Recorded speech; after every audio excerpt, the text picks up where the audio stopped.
un grupo de jóvenes amantes del mar, nos encontramos en este mismo lugar entre los años 80 y 90 para trabajar como monitores de actividades náuticas. Entonces no sabíamos que años más tarde sería nuestra pasión y medio de vida. Desde el primer momento apostamos por el equipo y por hacer de nuestra pasión nuestro trabajo, creando en 2001 la cooperativa de trabajo asociado Tecninau. Tecninau es equipo, Tecninau es mar, Tecninau es hogar. Tecninau es innovación en el concepto de la enseñanza, fusionando lo específicamente relacionado con la náutica con actividades que fomentan la formación en valores de cooperación, respeto y trabajo en equipo del alumnado. No importa la edad, no importa el nivel.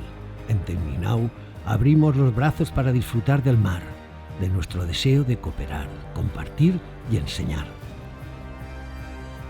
Tecninau gestiona les escoles de la mar de la Generalitat Valenciana de Burriana y Benicàssim, al frente de la gestión de uno de los proyectos educativos referentes en el Estado y en Europa, en el que el cooperativismo aporta una solución profesional cualificada y específica que abre nuevas vías a la colaboración empresarial con las administraciones públicas en otros sectores.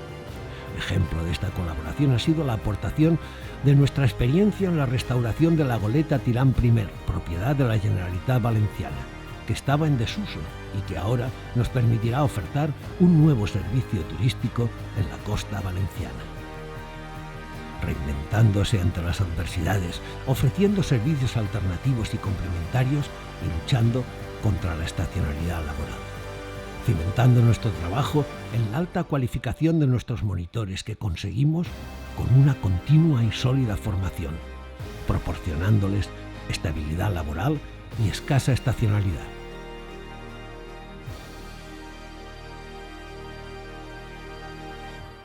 El trabajo de nuestros más de 40 monitores que anualmente transmiten sus conocimientos marineros a más de 7.000 grumetes que nos visitan, de poco valdría si no fuéramos capaces de inculcarles el amor por el mar, por el planeta, por la importancia del respeto y la cooperación entre los seres humanos. Por el sentimiento de formar parte de un equipo que nos acoge y nos impulsa a luchar por conseguir nuestras metas.